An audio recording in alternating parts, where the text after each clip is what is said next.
하나님은 야곱을 이스라엘로 이름을 바꾸어 주셨습니다. 이스라엘, 엘은 하나님입니다. 이스라는 이기게 하신다, 승리하게 하신다, 그런 뜻이 있습니다. 그래서 이스라엘이면 하나님께서 이기게 하신다, 하나님께서 승리하게 하신다, 그런 뜻이 있습니다. 또 하나 이스라엘의 좋은 뜻을 알려드립니다. 이스라는 왕자라는 뜻도 있습니다. 그러니까 이스라엘이니까 하나님의 왕자라는 것이죠. 그러면 저와 여러분들은 이스라엘입니다 라고 하면 이스라엘 국민이라는 말이 아니고 국적은 대한민국이죠. 우리는 모두 하나님의 왕자, 이런 뜻이 있습니다. 자, 야곱이 밧단 아람에서 20년 동안 외삼촌 라반과의 삶을 청산을 하고 이제 고향 땅으로 돌아옵니다. 형 에서와 해묵은 관계 문제가 있습니다. 저놈 죽여야 되겠다, 400명 이끌고 왔지만 하나님께서 그 형의 마음을 어루만져 주셔서 둘이 부둥켜 안고 엉엉엉 우는 극적인 화해가 이루어졌습니다. 형 에서가 야곱을 인도해서 가려고 했더니, 형님, 저는 좀 제가 잘 알아서 갈 테니까 좀 머물겠습니다. 그래서 머문 곳이 수코트, 성경에는 숫꽃 이렇게 되어 있는데 수코트예요. 이 숫꽃이라는 것은 두 가지의 의미가 있는데, 하나는 잠시 덮어둔다라는 의미가 있고, 또 하나는 우리간이라는 의미가 있습니다. 잠시 덮어둔다라는 것은 저와 여러분들이 이 세상에서 잠시 사는 겁니다. 우리가 그리스도인인 이유가 무엇입니까? 우리는 영원한 하나님의 나라를 사모함이니. 할렐루야. 이거는 조금 연식이 돼야지 좀 깨닫는 것 같아요. 삶의 풍파도 겪어보고, 그렇죠? 인생을 좀 살아서 머리도 하얘져 보고 그러니까, 이 세상은 내가 영원히 살 곳이 아니구나. 아무리 좋은 아파트에 산다 할지라도, 아무리 넓은 평수에 산다 할지라도 이 세상에서 영원히 살 수 있는 사람은 있어요, 없어요? 없습니다. 그 다음에 수코트는 우리간이라는 뜻이 있다고 그랬습니다. 우리간은 목자가 가축들을 안전하게 보호하는 것입니다. 우리가 어디에 있든지 어디에서 잠시 살든지 우리의 목자 되신 주님께서 저와 여러분들을 안전하게 지키시고 보호하여 주시는 줄로 믿습니다. 이제 숫곳에서 잠시 있다가 드디어 가나안 땅 세겜으로 들어갔습니다. 그 세겜성 성주의 이름은 하몰이고, 하몰에는 여러 아들이 있는데 그 중에서 아마 세켐이라는 아들이 장자였던 것 같아요. 그래서 그 야곱이 머물 땅을 세겜의 아들들에게 100크시탈을 주고 삽니다. 신약 성경에 보면 뭐 데나리온, 렙돈 뭐 이런 건 많이 들었죠. 근데 이 크시타가 뭐냐면 일반적으로 한 크시타는 어린 양 한 마리의 값이에요. 그래서 그 크시타를 이 동전으로 만듭니다. 이것이 어린 양 한 마리의 값이다. 뭐 금이나 은으로 만들었겠죠. 그러면 100크시타면은 어린 양 100마리의 값입니다. 야곱이 돈을 주고 그 땅을, 부동산을 산 거예요. 무슨 뜻입니까? 내가 여기서 좀 오래 머물겠다, 그런 뜻입니다. 그리고 그렇게 땅을 사니까 이웃과의 관계도 평화로웠죠. 무조건 뭐 침범해서 빼앗은 것이 아니니까 삶의 순풍이 불었습니다. 형하고 화해도 됐지요. 그 다음에 땅도 샀지요. 머물 것도 있지요. 그래서 야곱이 얼마나 감사해요. 그곳에다가 제단을 쌓고 하나님 앞에 감사의 예배를 드리고, 그것을 엘로헤 이스라엘 이렇게 부른 거죠. 이스라엘, 그죠? 하나님, 이스라엘의 엘로헤. 엘이면 역시 또 엘은 하나님이에요. 엘로헤라는 것은 전능이라는 뜻이 있습니다. 위대한이라는 뜻이 있어요. 이곳은 전능하신 하나님이 계시는 곳이다. 위대하신 하나님, 강한 하나님이 계시는 곳이다. 그래서 그 세겜에서 제사를 드립니다. 여러분 얼마나 행복해요? 얼마나 감사가 넘치겠습니까?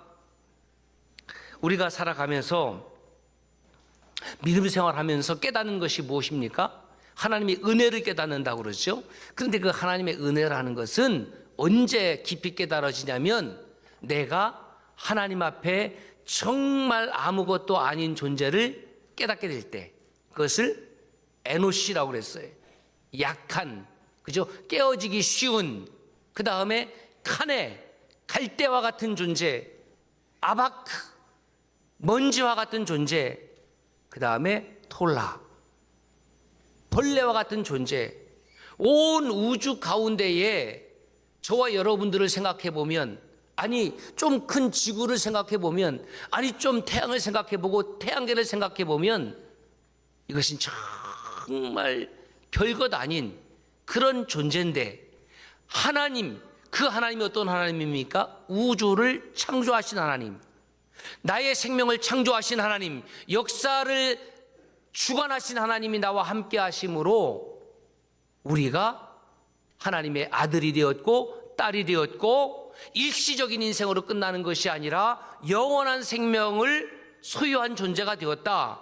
이것으로 하나님께 감사하되 영원히 감사해야 되는 거죠. 야곱이 그것을 깨달은 거예요. 얼마나 머리를 썼습니까? 얼마나 잔머리의 대왕이었어요. 그런데 내 힘으로 안 되는구나. 형님과의 화해도 내 힘으로 된 것이 아니라 하나님이 나와 함께 하셨기 때문에, 형님의 마음을 어루만졌기 때문에 화해가 되었지. 그래서 내가 죽지 않고 살았지. 엘로헤 이스라엘, 나를 이스라엘이라는 이름으로 바꿔주었지. 그러니까 전능하신 나의 하나님이라고 고백할 수 있었던 것입니다. 그렇다면 우리도 동일하게 엘로헤 장승권, 엘로헤 누구누구, 그렇게 이름을 붙일 수 있어야 되죠. 살아계신 하나님은, 전능하신 하나님은 바로 나의 하나님이라고 고백할 수가 있게 되는 것입니다. 사랑하는 여러분, 우리는 태어나는 순간부터 누군가를 의지하면서 살아가고 있습니다. 공동체로 모여서 예배를 드린다는 것도 사실은 나는 우리 믿음의 형제 자매들을 의지합니다라는 뜻도 있습니다. 아이가 태어나면 부모님을 의지해야 되는 거예요. 자라면 친구도 의지하게 되고, 또 성장하게 되면, 또 가정을 이루게 되면 남편도 아내도 자녀도 의지하게 되는 겁니다. 언젠가 이 세상을 떠날 때가 오는데 나는 누구를 의지하고 눈을 감을까? 엘로헤 이스라엘, 엘로헤 장승권, 나와 함께 하시는 전능하신 하나님 의지하면서 눈을 감아야 되겠다. 저는 이것이 진짜 믿음이라고 생각합니다. 보세요, 예수님께서 십자가에서 육신의 숨을 거두실 때에 어떻게 말씀하셨는지 아십니까? 누가복음 23장 46절입니다. 시작.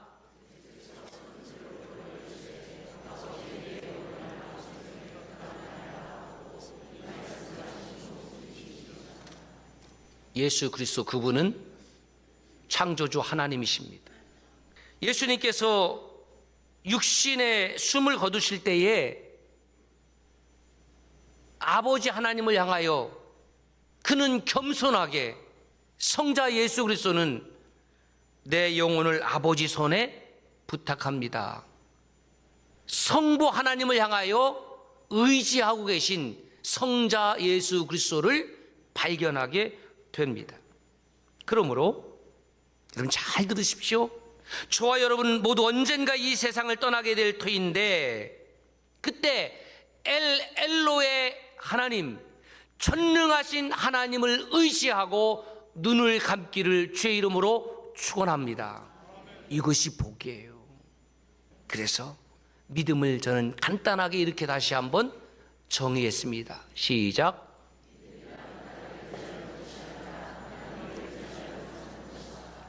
사랑하는 성도 여러분, 나를 의지하며 사는 사람은 하나님 의지 안 해요. 우리가 예배 자리에 함께 나왔다라는 말은 무슨 뜻이냐면 나는 나를 의지하며 살지 않겠습니다, 이런 뜻입니다. 나는 하나님을 의지하며 살겠습니다. 왜냐? 나를 가만히 들여다보면 멋있긴 하죠. 여러분 다 멋있어요. 그런데 나는 나를 스스로 의지할 만한 존재가 아님을 나는 알고 있는 거예요. 나는 내가 살아보니까 나 자신을 의지하며 살아갈 수 있는 그런 존재가 아님을 나는 알고 있습니다. 그래서 나는 하나님 의지하며 살아야 되겠구나. 그 사람을 그리스도인이라고 하는 거죠. 내 힘과 머리를 의지하며 사는 사람은 자신을 하나님으로 섬기고 사는 사람이에요. 그렇게 말을 하지 않을 뿐이지 나는 나를 의지합니다. 결국 자신이 하나님이 되고 자신이 우상이 된 사람입니다. 이것이 하나님 앞에 죄입니다. 나를 하나님의 위치에 올려놓는 것, 그것이 죄예요. 내가 하나님의 관점으로 판단하는 것, 그것을 교만이라고 그래요. 그런데 하나님을 의지하고 사는 것을 겸손이라고 그래요. 하나님은 야고보 4장 6절, 베드로전서 5장 5절에 보니까 교만한 자를 대적하시고 겸손한 자에게 은혜를 주시는 거예요. 그러므로 내게 지금 은혜가 없습니까? 그렇다면 혹시 하나님을 대적하는 교만한 자의 자리에 앉아 있지 않은지를 체크해 보시기를 바랍니다. 자, 야곱은 이렇게 세겜에서 야곱이라는 이름 대신에 새로운 이스라엘이라는 이름을 받았습니다. 새로운 인생이 시작이 되었습니다. 땅도 샀습니다. 모든 인생의 일들이 그냥 순풍을 만나서 잘 이루어집니다. 이런 삶이 계속 지나면 얼마나 좋겠습니까? 그런데 역풍이 불어옵니다. 야곱이 12아들과 딸 하나를 두었습니다. 딸 이름이 디나예요. 첫째 부인 레아에게서 나온 딸입니다. 6명의 아들을 낳았는데 레아는 그 막내가 딸 디나예요. 이거 외동딸이잖아요. 그런데 이 디나가 세겜에 머물고 있는데 세겜 성 안으로 들어가고 싶은 거예요. 왜? 또래가 없잖아요. 자기 형제들은 다 오라버니들, 시금털털한 오라버니들. 그러니까 자기 또래를 찾아서 세겜성을 구경 나갔는데 세겜성 성주의 이름이 하몰, 그 아들, 아마 그 장자겠죠? 세겜. 보니까 이뻐. 아주 아리따운 여인이 이뻐요. 이쁘다고 그래서 자기의 육신의 욕구를 채우면 돼요, 안 돼요? 안 돼요! 자, 5절을 보세요. 그 사건을 들었어요. 이제 얘기해 줬겠죠? 야곱이 어떻게 반응하느냐 봅시다. 야곱이 그 딸 디나를 그가 더럽혔다함을 들었으나 자기 아들들이 들에서 목축함으로 그들이 돌아오기까지 잠잠하였고, 자, 딸이 지금 몹쓸 짓을 당했다는 이야기가 지금 전에 들었어요. 그런데 야곱은 연세가 100세 가까이 되니까 안 되겠다. 우리 아들들이 저기 나가서 지금 양떼 기르고 있는데 들판에 갔다 온 다음에 아들들도 몇 명에 12명 아닙니까? 좀 어린 아들도 있지만 내가 이야기를 해야지, 이렇게 생각을 했어요. 여기까지는 괜찮아요. 그런데 야곱은 분노의 마음도 표출하지 않았고, 그리고 아들들이 왔는데 또 입을 다물어요. 얘기를 안 해요. 8절을 보면 이 성폭행하는 이 범인, 요 세켐이 아버지 하몰에게 이렇게 했던 거예요. 아버지, 내가 보니까 이 디나가 너무너무 예뻐서 제가 이 디나를 아내로 삼고 싶습니다. 그러니까 그 디나 아버지한테 가서 며느리도 달라고 좀 협상 좀 하고 오세요. 그러니까 이제 일은 벌어졌으니까 아버지 하몰이 가서 이제 이야기를 하는 거죠. 당신과 우리 사이에 서로 통혼을 하자. 일이 이렇게 벌어졌는데 당신의 딸을 우리가 책임지겠소. 뭐 이런 의미 아니겠습니까? 그런데 그 이야기를 누구하고 지금 협상을 하냐면 야곱이 아니라 야곱의 아들들이 이 하몰의 제안을 받습니다. 이 말은 무슨 말이냐면 야곱은 자기 딸의 문제였음에도 불구하고 한 발짝 뒤로 물러가 있다라는 거예요. 이미 정서적으로 그렇지 않습니까? 어쩌면 무관심했는지도 모르겠어요. 왜? 딸이니까. 그때 당시의 문화가 그랬어요. 딸이니까. 예? 여러분 지금이야 남성 여성 차별하면 안 되는 정말 성경적 시대에 살고 있었지만 옛날에 여성들은 아이를 그냥 출산하는 그런 존재밖에 더 됐습니까? 아마 그렇게 여겼던 것 같아요. 야곱의 아들들이 하몰의 제안을 받는데 옵션 하나 겁니다. 이왕 이렇게 된 거 할례를 받으면 우리와 통혼할 수 있습니다. 그래? 그래서 이 하몰과 세겜이 돌아가서 성주니까 남자들 다 할례를 받아라. 어떻게 해요? 울며기자매기로 다 할례 받았습니다. 움직임이 힘들 3일째 되던 때에 날에 그 디나의 직속 오라버니들이 6명 있는데 그 중에 좀 성깔이 있는 사람이 시몬과 레위예요. 성질 나는 것은 이해가 됩니다. 여동생 디나를 구출하는 것은 시몬과 레위는 칭찬할 만한 일이지만 그렇다고 해서 모든 사람을 무고한 사람을 다 죽여도 되는 건 아니잖아요. 이게 선을 넘어도 지금 너무 엄청난 선을 넘는 이거 악행을 저질렀다 이 말이죠. 왜 그 시몬과 레위가 이렇게 저질렀을까? 저는 아버지 야곱에게 큰 문제가 있다고 생각을 해요. 딸이 그렇게 아픔을 겪었는데도 분노의 감정 하나 표출하지 않고요. 아들들에게 어떤 상의도 하지 않고요. 그냥 어물쩡하는 수수방관하는 태도를 야곱이 보여주고 있습니다. 그것은 아직도 야곱이 자기 자신만을 위한 삶을 살고 있다라는 분명한 표시입니다. 보세요. 창세기 34장 30절에 보면 이 말씀을 읽으면서 나가 몇 번 나오는지 한번 카운트하면서 잘 읽어봅시다. 시작. 야곱이 시몬과 레위에게 이르되 너희가 내게 화를 끼쳐 나로 하여금 이 땅의 주민 곧 가나안 족속과 브릿 족속에게 악취를 내게 하였도다. 나는 수가 적은즉 그들이 모여 나를 치고 나를 죽이리니 그러면 나와 내 집이. 이 문장 안에 나가 8번 나와요. 말할 때, 세상을 판단할 때, 행동할 때 모든 중심은 나예요. 그래서 이 아버지가 그렇게 지금 말하니까 가만히 있던 시몬과 레위가 아버지 말에 열을 받아서 창세기 34장 31절에 그들이 이르되 아버지 그가 우리 누이를 창녀같이 대우함이 옳으니까? 지금 아버지는 내 누이 당신의 딸을 걱정하기는커녕 당신만 걱정하고 있잖아요. 아버지하고 아들하고 한바탕 하는 겁니다. 그렇게 아들들이 대드니까 맞네. 틀린 말이 아니거든요. 그 꼬리 확 내리고 야곱이 그 말에 대답을 하지 못해요. 자, 야곱이 대답한 이 말씀에서 이상한 점 3가지를 다시 체크해 봅니다. 첫 번째, 지금 야곱은 누구를 먼저 생각하고 있다고요? 디나가 아니라 자신이에요. 몇 번? 8번. 이것은 확실한 증거입니다. 야곱의 이름이 이스라엘로 바뀌었잖아요.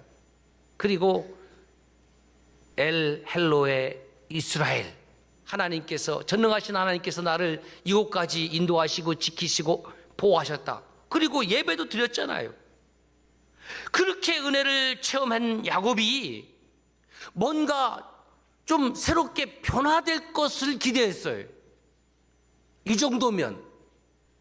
그런데 야곱의 모습은 바뀐 것이 없습니다. 하나님을 체험한 적 없습니까? 하나님을 만나지 못했습니까? 하나님을 만나지 못하고 하나님을 체험하지 못하고 은혜를 못 받아서 여전히 나중심적인 생활을 합니까? 아니에요. 체험할 거 다 체험하고 만날 거 다 만나고 은혜 받을 거 다 받았어요. 그래도 여전히 나는 변하지 않고 나중심적으로 생각하는 그 야곱의 모습에서 나의 모습을 발견하는 거예요. 두 번째, 자, 지금 야곱은 자기 자신을 걱정하는데 그 계산 속에 누가 제외가 됐다고요? 엘로에 이스라엘, 전능하신 하나님을 계산해 놓고 있지 않습니까? 바로 좀 전에 그렇게 하나님 앞에 예배드렸잖아요. 그렇게 예배를 드린 지 몇 날 지났다고 엘로헤 이스라엘, 나와 함께 하시는 전능하신 하나님을 쏙 빼버린다는 말입니까? 우리가 그렇잖아요. 머리로는, 마음으로는 은혜 다 받고 성령 충만한 것 같고, 그런데 뭐가 안 따라요? 발이 안 따라요.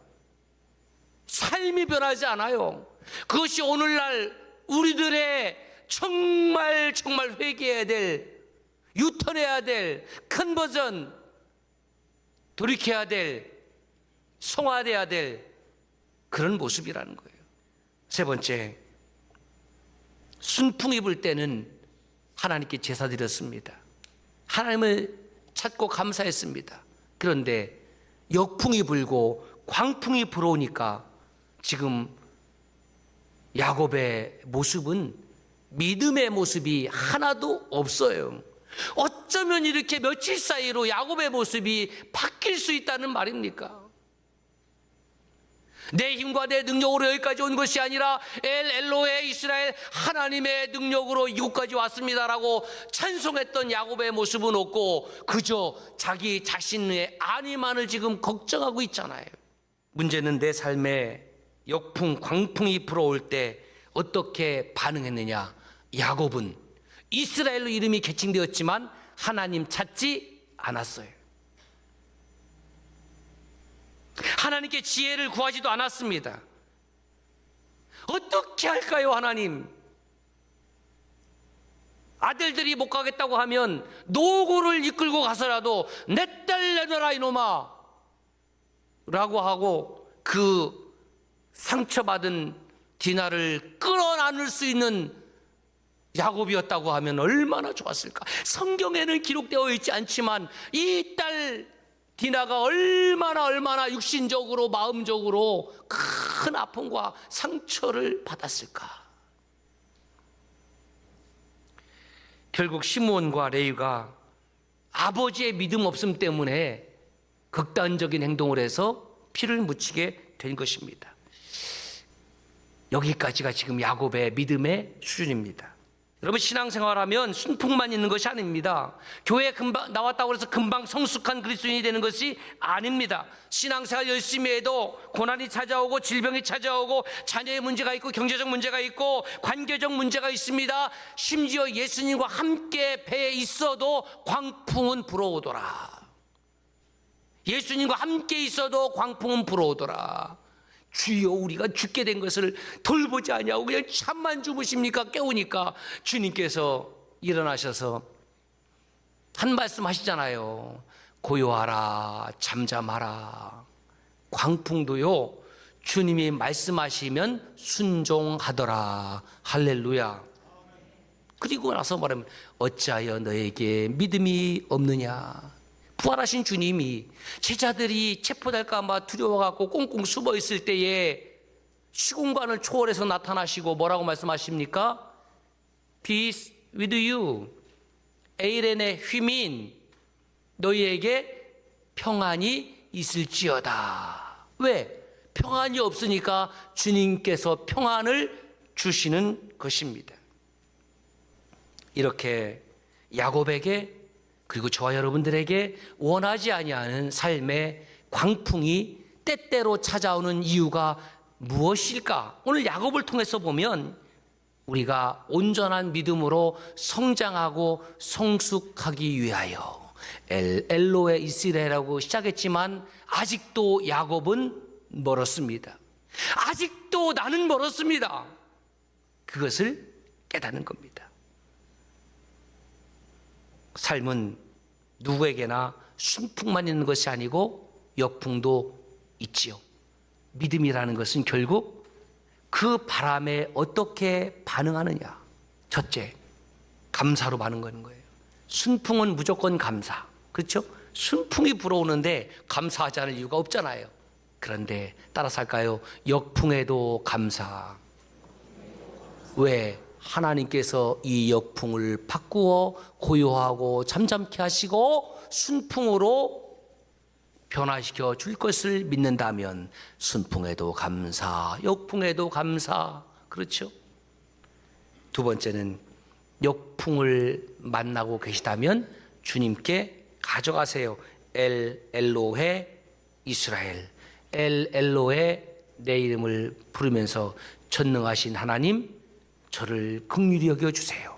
야곱은 그렇게 했어야 했습니다.